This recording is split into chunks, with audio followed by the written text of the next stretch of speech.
Iba't iba ang sentimiento ng publiko tungkol sa pagtatayo ng tulay patungong Boracay Island. Yan ang ulat ni Rod Lagusad.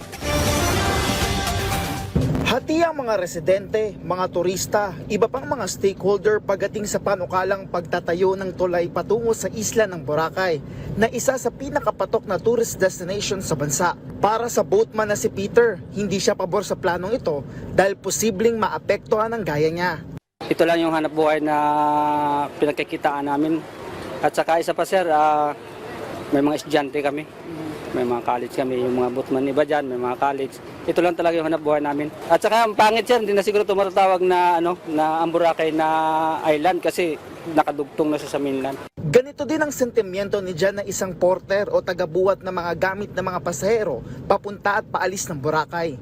Wag na lang po kung sakaling hindi matutuloy. Ayun, para marami kasi may mawawalan ng trabaho dito sir lalo na yung boatman tsaka porter po. Bagamat may mga hindi pabor sa pagtatayo ng tulay, ang ilang turista pabor dito, lalo't magiging madali ang pagpunta sa isla. Mas pabor po yun kay para at least safety yung daanan, nakatulay na, tsaka diretso na rin yung biyahe mo ba. Hindi ka na ma-hassle ng barko pa, hindi na, diretso na yung mo. Habang para kay Mariela na engaged dito sa Boracay, magandaan niya kung babalansihin ang sitwasyon. Sa akin, okay lang naman na magkaroon ng tulay dito kasi nga for the benefit ng mga tourists. Pero ayun nga, isipin din natin yung mga magiging hanap buhay ng mga naging lokal dito.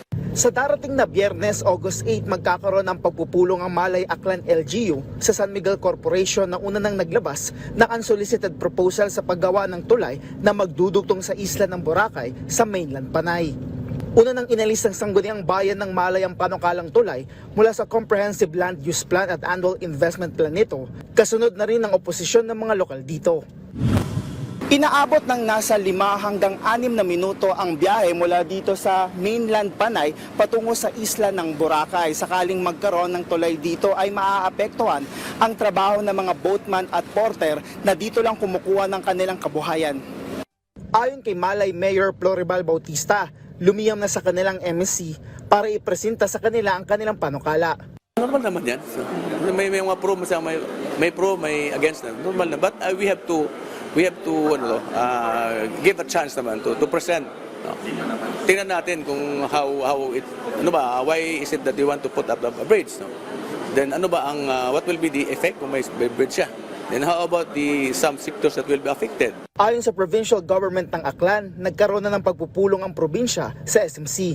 Pero hindi pa naisasagawa ang public consultation kasama ang stakeholder sa probinsya na kanilang hinihintay.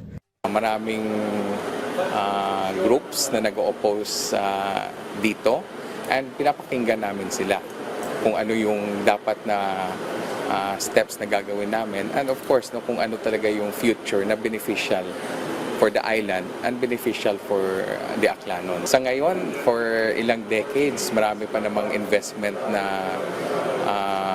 pupunta dito. Marami namang ongoing pang projects dyan ng mga hotels ngayon. So, I don't think maka-affect din sa mga investors kung may bridge or not. Sa datos ng Malay Tourism Office, umabot na sa higit 1.3 million ng bilang ng tourist arrival sa Boracay mula January hanggang July ngayong taon. Rod Lagusad para sa Pambansang TV sa Bagong Pilipinas.